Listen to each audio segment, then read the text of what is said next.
Mateo 23, versículos 2 al 7. Dice, en la cátedra de Moisés se sientan los escribas y los fariseos. Así que todo lo que os digan que guardéis, guardadlo y hacedlo. Mas no hagáis conforme a sus obras, porque dicen y no hacen.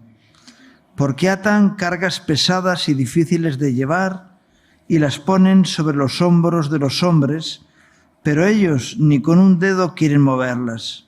Antes hacen todas sus obras para ser vistos por los hombres.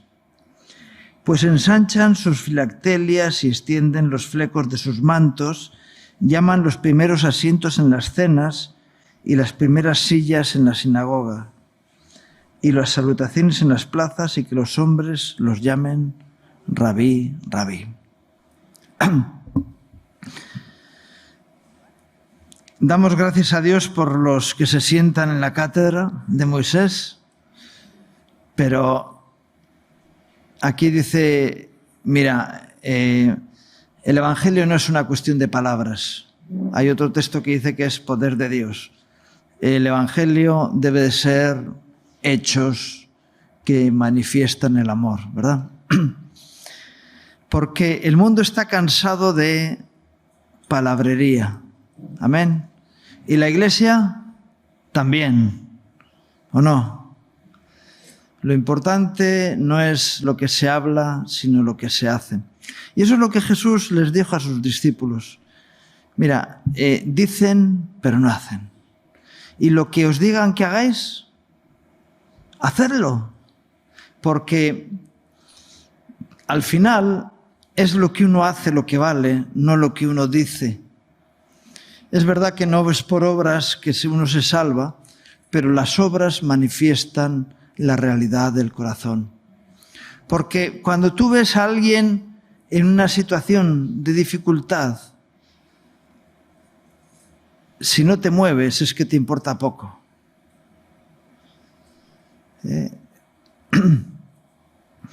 A veces te encuentras con escenas, ¿no? Que alguien se cayó en la calle y ¿qué reacciones suele haber?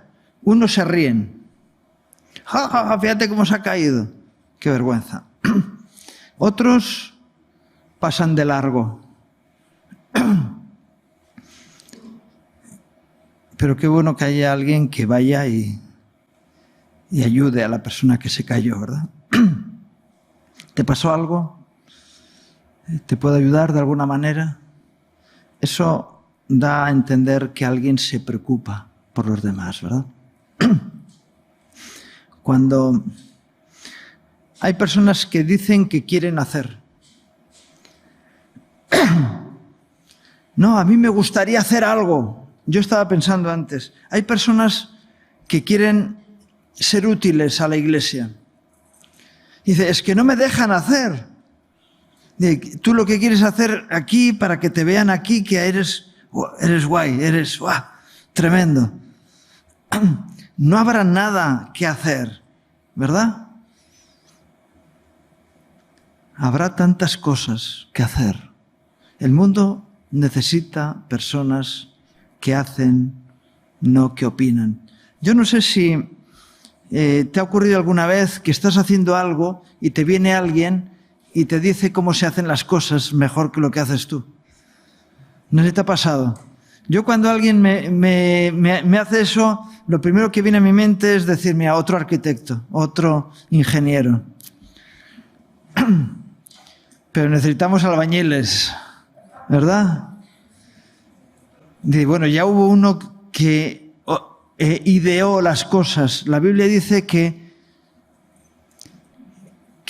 Dios puso el fundamento y otro como perito arquitecto estableció el tema. Ahora hace falta quien lo haga, ¿verdad? Y cuando tú estás haciendo algo y te viene...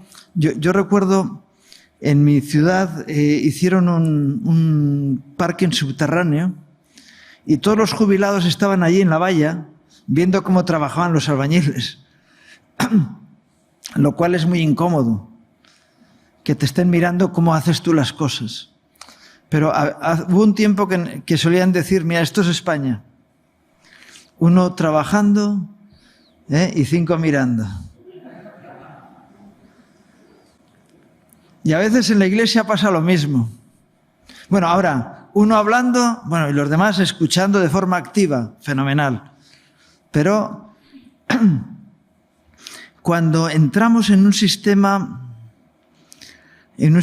religioso establecido, algo que yo he oído muchas veces, hay personas que vienen a calentar el banco. La iglesia no está para calentar bancos. Amén. Está para que aquí nos motivemos para ser realmente activos allá donde Dios nos ha puesto, transmitiendo la verdad del Evangelio a los demás. No viniendo al culto a justificarnos de que somos mejores que otros, porque eso habría que verlo, si somos mejores o somos peores. Lo que sí dice la palabra es que Dios escogió a los peores. Así que si tú fuiste elegido, era porque eras de los peores. Entonces, no de los mejores. Entonces, pero esos peores que son transformados por Dios para avergonzar a los mejores, para hacer cosas mejores que ellos. Amén. De eso se trata, ¿no? Por la gracia de Dios, poder transmitir a la sociedad una esperanza que no tiene. Transmitir, y vuelvo a decir, no una esperanza ficticia, sino real. ¿Y cómo podemos transmitir una esperanza real? Cambiando las vidas de los que nos rodean. Si alguien camina torcido, dice la Biblia que Dios no quiere que el cojo, que lo torcido se salga del camino, sino que sea sanado. Qué bueno que tú puedas llevar... antes hablaban, José, de misericordia. Qué bueno que tú puedas llevar obras de misericordia ante una persona que tiene una enfermedad y tú ores por ella y sea sanada. ¡Wow! Tremendo, ¿verdad? Qué bueno que puedas llevar a alguien esperanza para su vida, porque tú la tengas. Y le digas, mira, no está todo perdido. Mientras hay vida, hay esperanza. Y tú puedes remontar tu vida con la gracia de Dios. Qué bueno que tú puedas hacer ese tipo de obras de misericordia, ¿no? Y no, es que yo me limito a hablar la palabra de Dios en la iglesia. Muy mal. Aquí la mayoría de la gente se sabe, bueno, hay mucha gente que sabe la Biblia de memoria. Donde hay que poner en práctica la palabra de Dios es fuera, ¿sí? Y donde hay que razonar con los principios bíblicos es aquellos que no los tienen. Y nosotros nos retroalimentamos entre nosotros de lo que ya sabemos. Nos leemos el Salmo 23 y dices, el Señor es mi pastor, nada me falta. Y dices, sí, díselo a alguien que le falta todo. Y dices, ¿por qué tienes esa situación de necesidad cuando Dios puede ser tu proveedor? Como lo es conmigo. Qué bueno que puedas llevar esas cosas. Y qué bueno que puedas decirle a alguien, mira, toma de la parte de Dios esa ropa que te falta o esa comida que necesitas. Qué bueno que podamos ser hacedores, ¿sí? Gracias, gracias. Algunos se quedan en bucle. Ya. Porque ensanchar filactelias, es decir, manifestar la actitud piadosa. No, es que yo soy una persona muy piadosa. Me siento tan compungido por la necesidad de otros. Sí, pero tú estás tranquilo en tu casa y a los demás, que los zurzan. Algo que yo suelo decir a menudo. Sales de la iglesia y te encuentras con un hermano en la puerta y le dices, hermano, que Dios te bendiga, que yo no lo voy a hacer. Qué bueno que puedas bendecir a tus hermanos, ¿verdad? Que puedas ser una fuente de gracia y de bendición para otros por los hechos que tengas, ¿verdad? Santiago 1 y versículos 22 y 23 dice, sed hacedores de la palabra y no tan solamente oidores, engañándoos a vosotros mismos, porque si alguno es oidor de la palabra, pero no hacedor de ella, este es semejante al hombre que considera en un espejo su rostro natural. Bueno, y luego va y se olvida, sigue diciendo, ¿no? ¿Y qué significa eso de ser hacedor de la palabra? Que pongamos en práctica nuestra fe allá donde vamos. Antes se hablaba del Salmo 23 y tú no puedes ir por ahí proclamando el Salmo 23 y vivir en dificultad personal, ¿no? Es decir, intentar transmitir una teoría que no vives. Hablando de un pastor el otro día, ¿no? Bueno, a veces hablamos de los pastores, pero bueno. Yo le decía, mira, es que hay hermanos que son incoherentes, que dicen una cosa y hacen otra diferente. Y eso se llama, ¿cómo se llama? Hipocresía. Y cuando tú tienes una teoría que no pones en práctica en tu vida, dices, ¿eso para qué es? Para engañar a otros. Nos encontramos con políticos, ¿verdad?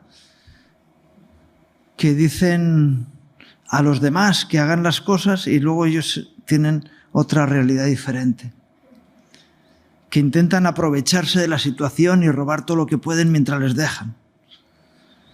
O aprovecharse todo lo que puedan. Sacar beneficios propios de un servicio público. Y a veces la Iglesia tiene situaciones parecidas. Dices, no tenemos que ser teóricos, sino que tenemos que vivir de una forma práctica la fe. Y es la única forma en que podemos transmitir a otros principios de verdad.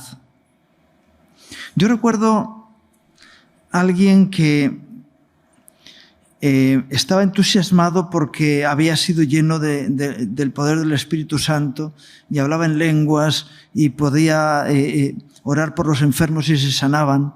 Y se encontró en un lugar con teóricos que decían, ya, pero eso es algo que sí está ahí en la Biblia, pero es algo que fue para el siglo I y no sé qué, ¿no? Y él les dijo, mira, es una vivencia, es algo que estoy practicando y viviendo yo en mi vida. Déjame de teorías. Déjame de teorías, porque es algo que yo estoy experimentando y viviendo en mi vida. Así que la teología o las teorías teológicas me importan poco cuando hay una evidencia real en mi vida de lo que está pasando. ¿Estamos en el nivel de la teoría o estamos en el nivel de la práctica? Ser hacedores de la palabra de Dios es vivir lo que la palabra de Dios nos enseña. Vivir, otro de mis principios importantes, se me fue.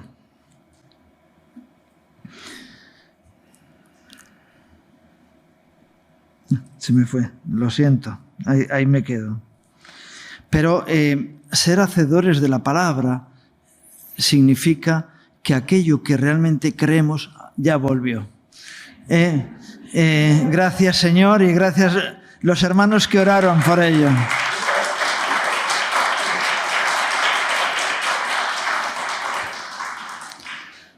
Mira, ¿qué es más bienaventurado?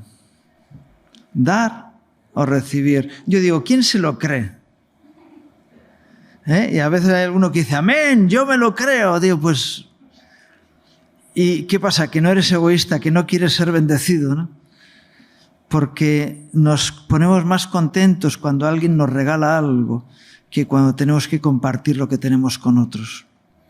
Pero hacer real la palabra de Dios es compartir siendo conscientes de que eso bendice.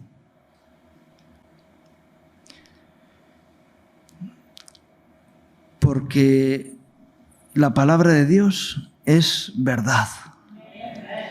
Y cuando tú dices, mira, mi vida es más bendita desde que aprendí esta lección y la pongo en práctica, y entonces veo cómo Dios respalda su palabra de una forma cierta, porque en mi vida está ocurriendo. No porque lo diga la teoría, sino porque estoy experimentando la verdad de la palabra de Dios. Y ser más bienaventurado es bueno. Amén. ¿Quién quiere ser más bienaventurado? Yo digo, no me lo digas, demuéstramelo con hechos. Amén. Es así. Por eso antes os invitaba a ir a orar, ¿no? A Plaza España. Dices, el que dice, yo iré, cuenta conmigo, y luego no va, ¿qué? Y es que estaba cansado. Sí, yo entiendo que estabas cansado de trabajar toda la semana. Precisamente por eso quiero que estés el viernes para que cuando vuelvas de ese tiempo de oración estés descansado. Yo no sé, ¿alguien que ha ido a las vigilias ha experimentado eso? Amén. Pues, ¿qué pasa? ¿Que no quieres? No, yo prefiero llegar fastidiado a casa, con dolor de cabeza, y diciendo, mañana no hay quien me levante de la cama, que decir, ¡wow! Mereció la pena estar ahí, Dios nos visitó, y volver gozoso y contento, que es la experiencia que hemos vivido prácticamente cada mes cuando estamos allá. Porque el dador de la vida, fiel a sus promesas, está con nosotros. No, yo lo que es que ya estoy suficientemente bendecido y quiero que sean otros los que sean benditos. Y bueno, bien, tú mismo, ya. Pero qué bueno que podamos experimentar la gracia de Dios, porque nos ponemos en marcha y actuamos en consecuencia. Cuando hay un conflicto entre dos personas y entre ambas se ofenden, ¿quién es el más espiritual de los dos? ¿Dónde se demuestra el grado de madurez espiritual? En ser el primero en pedir perdón. Digo, no, ¿cómo me voy a humillar yo si yo soy más? Pues el que es más, el Señor enseña que se haga como qué, como menos, ¿no? El que quiera ser el mayor entre vosotros, hágase el más pequeño. Al que se ensalza, Dios, ¿qué hace Dios? Lo humilla. Y al que se humilla, pero no queremos que Dios nos ensalce, porque si no alguien estaría diciendo, no, yo soy el primero en humillarme, porque así Dios me va a ensalzar. Pero dicen, no, oye, es que tú me rebajaste, me humillaste, me has ofendido. Qué bueno que digas, voy a poner en práctica, no a vivir en la teoría de la palabra de Dios, voy a ponerla en práctica y voy a humillarme para que Dios me ensalce cuando fuere tiempo. Es decir, no tiene que ser automático, cuando fuere tiempo. Pero yo me humillo, me hago como el más pequeño, Oye, ¿tú con quién te crees que estás hablando? Nos enseña la palabra que el Señor, siendo igual a Dios, no estimó el ser igual a Dios como cosa que aferrarse, sino que se humilló a sí mismo, haciéndose hombre, y en la condición de hombre se siguió humillando hasta la condición de siervo, de esclavo, de aquel que no tiene ningún derecho. Haya en vosotros el mismo sentir que hubo en Cristo.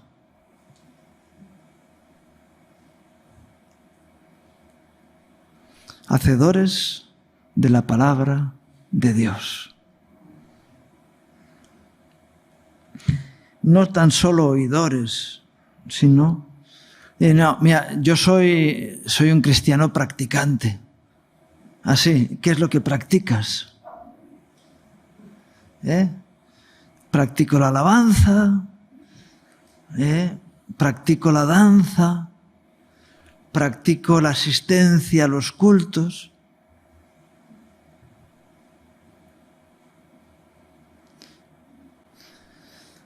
La misericordia, la verdad, el amor, la gracia, los dones del Espíritu. Qué bueno que sean los demás los que te ensalcen porque estás haciendo lo que tienes que hacer. Y tú digas, lo que tenía que hacer eso hice, siervo inútil soy. Algunos dicen, no me beso porque no me llego, ¿verdad?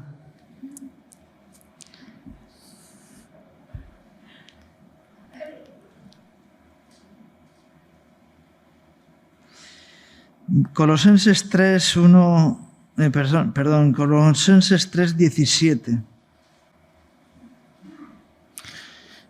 Y todo lo que hacéis, sea de palabra o de hecho, hacedlo todo en el nombre del Señor Jesús, dando gracias a Dios Padre por medio de Él.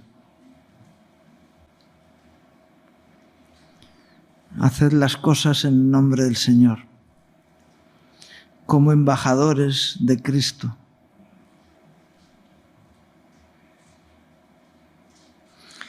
Como teniendo mandato de Dios para hacerlo. Algunos se creen que tienen mandato de Dios para ajusticiar a las personas. Digo, no, yo te mato en el nombre de Dios. Digo, no creo que sea así. Jesús no vino a matar, sino a dar su vida. Y nos enseñó a seguir su camino. Dice, algunos dicen, no, yo sigo el camino de la cruz, pero para crucificar a otro. Y hay personas que crucifican a los demás. Fíjate, este lo que ha hecho tal, no tiene derecho. Ayúdale a superar su pequeñez, su pecado, su trauma. Pero la cruz es para que te claves tú, no para que le claves a otro. Amén. Bueno, hay gente animada a ser clavada en la cruz. Dice la palabra que como Él se humilló hasta lo sumo, Dios lo subió hasta lo más alto y que es Señor de todo, ¿verdad? Ya, pero yo no quiero ser Señor. Bueno, vale, está bien. Qué bueno que Dios te dé autoridad espiritual porque tú estás entregando tu vida de una forma cierta y entonces tengas la autoridad de Dios para tener ventaja sobre los espíritus malignos, sobre las artimañas del enemigo y que puedas así vivir en la victoria de la fe que Dios da a sus hijos. Amén.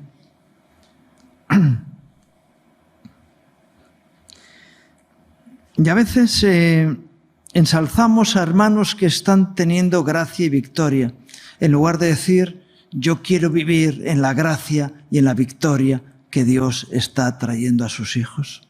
Qué bueno que tú digas, yo quiero ser participante de aquellos que traen el reino de Dios a la tierra y que establecen un reino de justicia, de amor y de paz.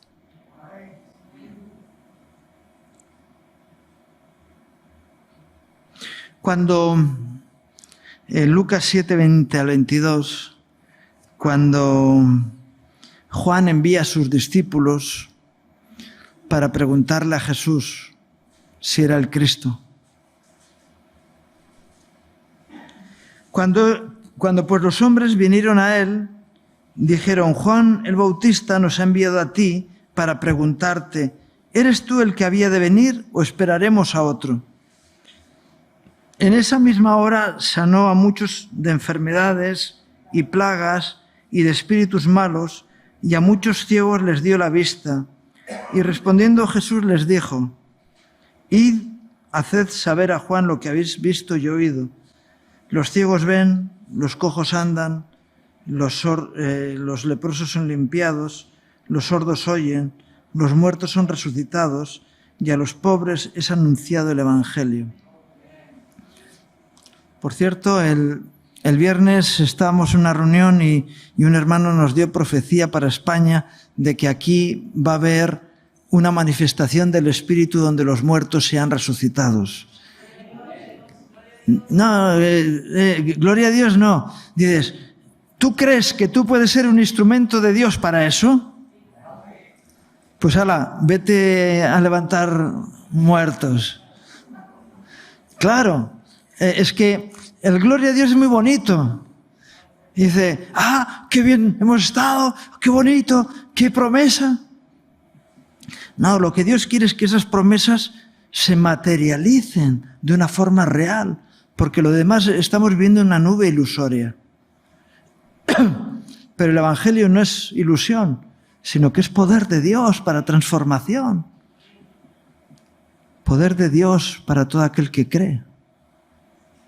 Bien, por eso me llama la atención, yo he leído muchas veces este texto, pero me llama la atención que cuando el Señor recibe este reclamo, ¿no?, de los discípulos de Juan, me hago la idea de la escena, ¿no?, que les mira de arriba abajo y dice, y él se dedica a hacer lo que tiene que hacer. ¿Qué es lo que hace? En esa misma hora, es decir, los dejó con la palabra en la boca y se fue a sanar enfermos. Y iba delante de ellos y pim, pum, pum. Sanó a muchos de enfermedades y plagas.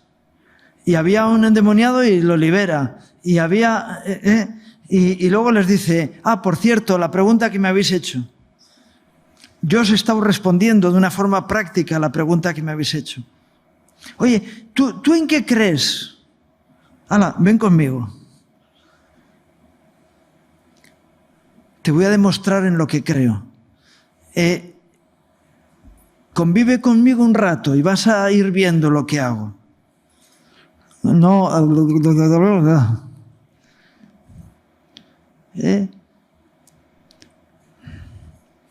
Qué bueno que anhelemos los dones para manifestar el poder de Dios, para que la gloria de Dios se manifieste en las vidas, pero como algo natural. ¿No? Y yo veo a Jesús eso, ante esa pregunta y dice, no, sentaros que os voy a explicar. Y no, os lo voy a explicar de una forma práctica. ¿Quién es mayor? ¿El que se sienta a la mesa o el que sirve? Yo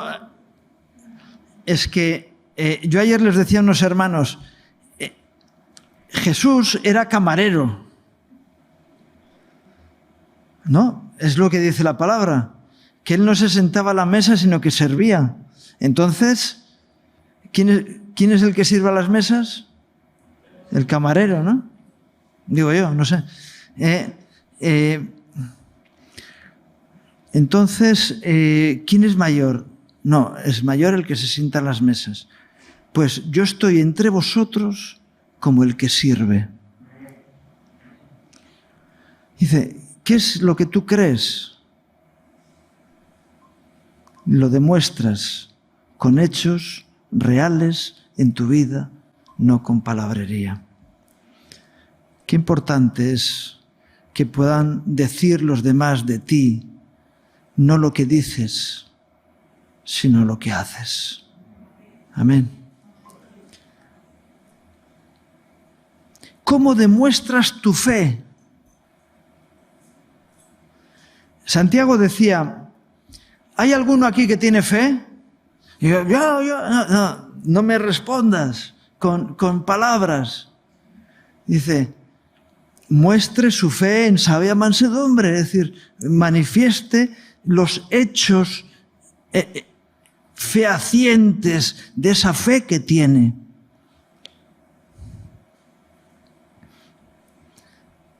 ¿No? Dices, no, yo sé, el Señor ha dicho que si estamos reunidos en su nombre, Él va a estar en medio nuestro. Y estás ahí, metiéndote el dedo en la nariz. Jugando con el móvil o chateando con alguien. ¿Realmente crees que el Señor está en medio? En un culto de oración, tú pensando en tus cosas. Si el Señor está en medio, tengámoslo en cuenta y actuemos en consecuencia a ello, ¿verdad? Y estamos en una alabanza y me postraré delante de Él como un palo. O levanto mis manos, aunque no tenga fuerzas, no tengo fuerzas para levantar mis manos. Y levanto mis manos aunque no tenga fuerzas. Si levanto mis manos aunque no tenga fuerzas, ¿por qué estoy esperando en las fuerzas de Dios y tengo las manos levantadas, verdad? Pues en el resto igual. Si Dios está en medio nuestro, o si estoy participando en un acto de adoración, me olvido de todo lo demás y miro la figura de Jesús y digo, eres lo mejor que me ha podido pasar en la vida.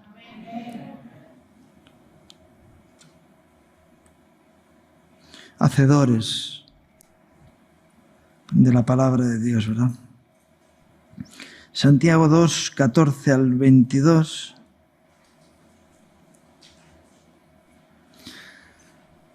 Hermanos míos, ¿de qué aprovechará si alguno dice que tiene fe y no tiene obras?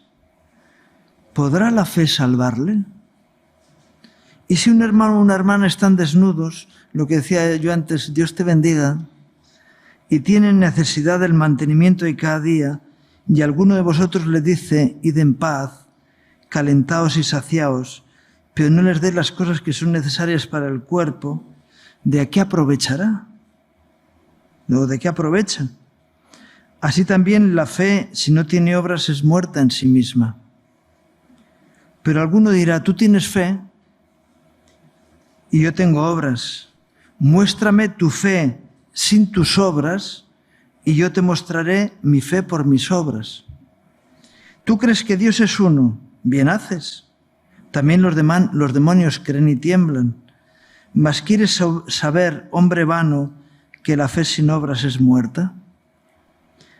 ¿No fue justificado por las obras Abraham, nuestro padre, cuando ofreció a su hijo Isaac sobre el altar?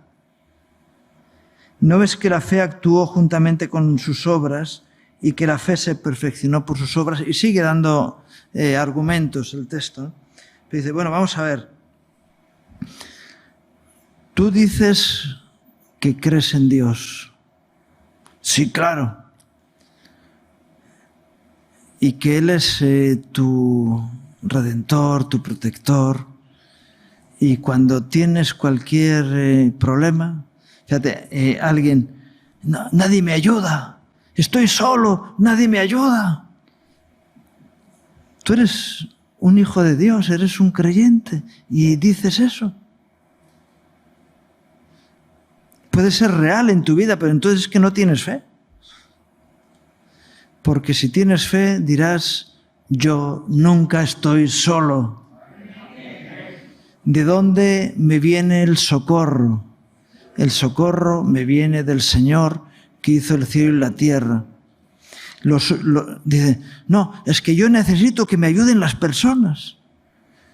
¿Por qué, si eres alguien que tienes la gracia de Dios en tu vida, ¿No eres tú alguien que ayuda a las personas en lugar de reclamar la ayuda de ellos? En lugar de estar esperando a que otros vengan a ayudarte, tienes suficiente para ti y para ayudar a otros. Esa es la manifestación de la fe.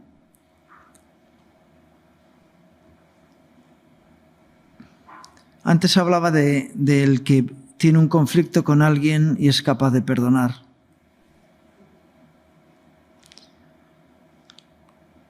Qué bueno que puedas manifestar la paz de Dios en tu vida y puedas ir al ofensor a pedirle reconciliación. Ya, tendrá que pedir perdón primero.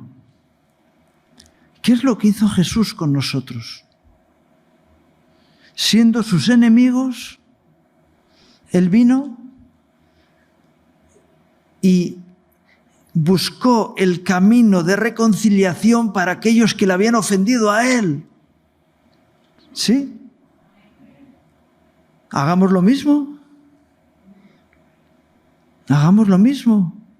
Porque eso demuestra que en ti hay una calidad de vida diferente a los demás, que es la presencia de Dios en tu vida.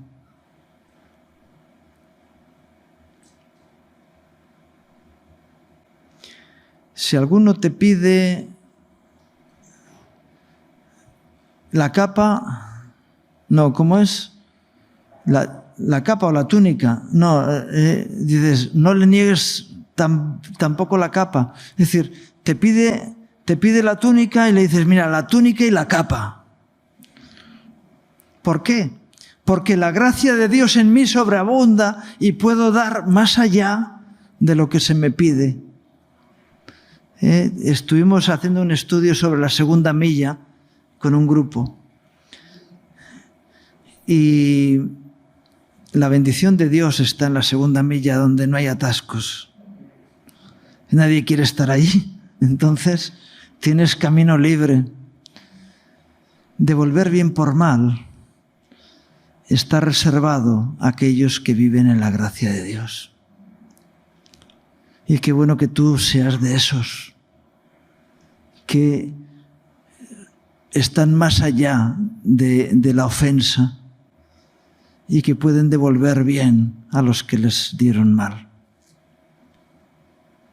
Qué bueno que podamos vivir esa experiencia personal. ¿Cómo puedes demostrar tu fe a través de teorías? Mira, hemos estado el otro día con una gente así.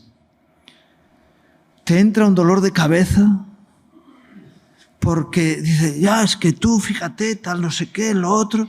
Lo demás ahí no hay quien te entienda.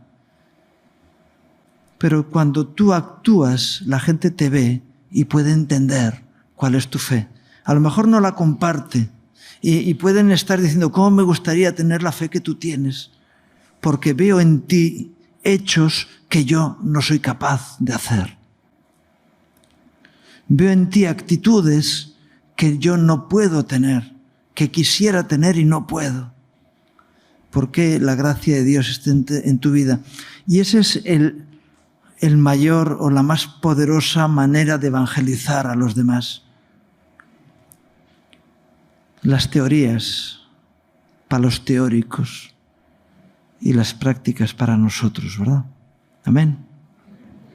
Qué bueno que puedas demostrar tu fe a través de tus actitudes y de tus hechos. Y en aquello en lo que no estás, no has alcanzado, no has podido, qué bueno que puedas pedirle a Dios, Señor, dame la gracia de poder vivir conforme a tu palabra.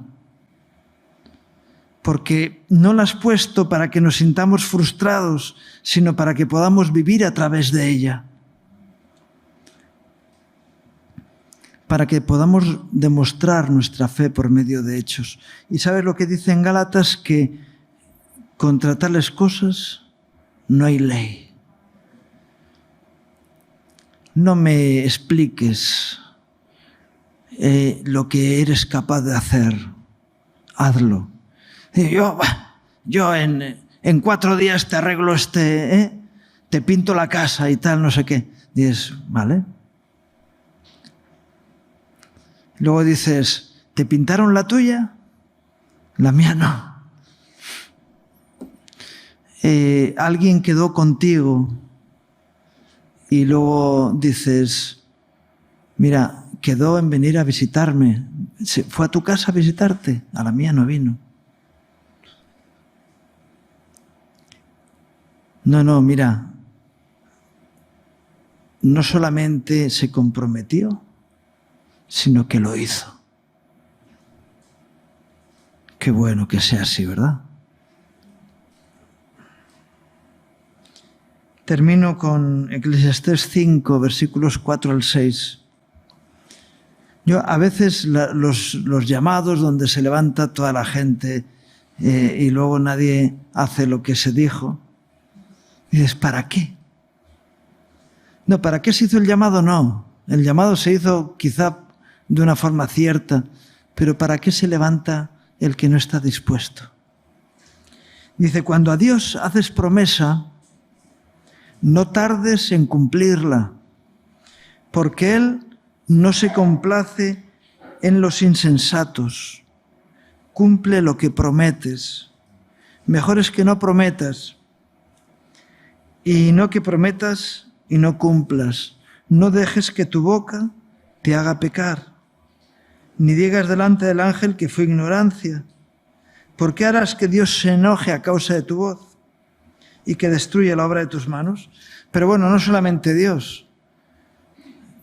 ¿Por qué harás que se queden otros defraudados porque hablaste y no hiciste? Entonces, ¿es mejor no prometer? No, es mejor no prometer que prometer y no cumplir. Pero es mejor prometer y cumplir. Eso es lo mejor. Eso es lo que Dios hace. Dios no retarda su promesa, aunque algunos lo tengan por tardanza, sino que es fiel. Y en Él, sus promesas son sí y amén. Y qué bueno que en tu vida sea así. Comprométete a lo que puedas hacer y haz más allá de lo que te comprometiste, porque ahí es donde Dios se glorifica. Amén. O a veces hazlo sin comprometerte. No lo hago por compromiso, lo hago porque me sale de dentro.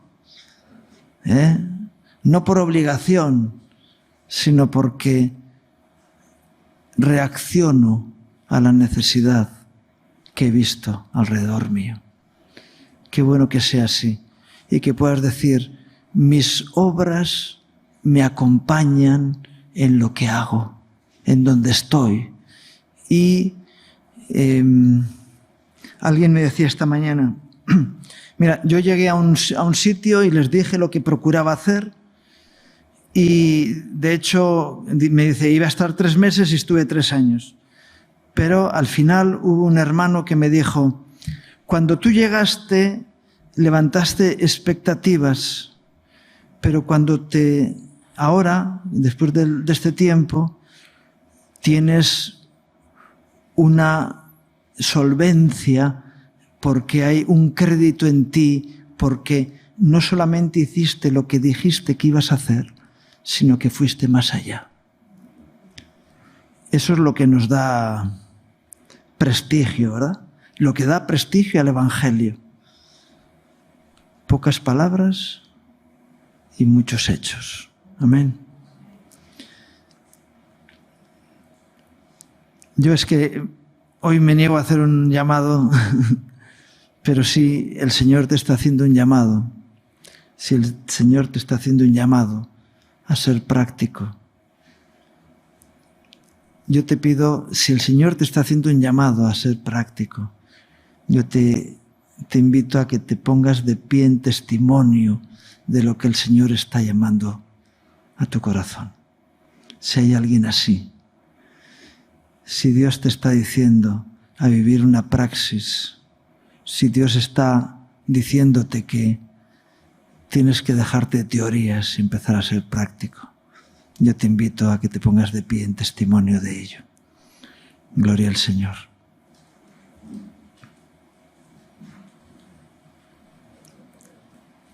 Es un asunto entre Dios y tú.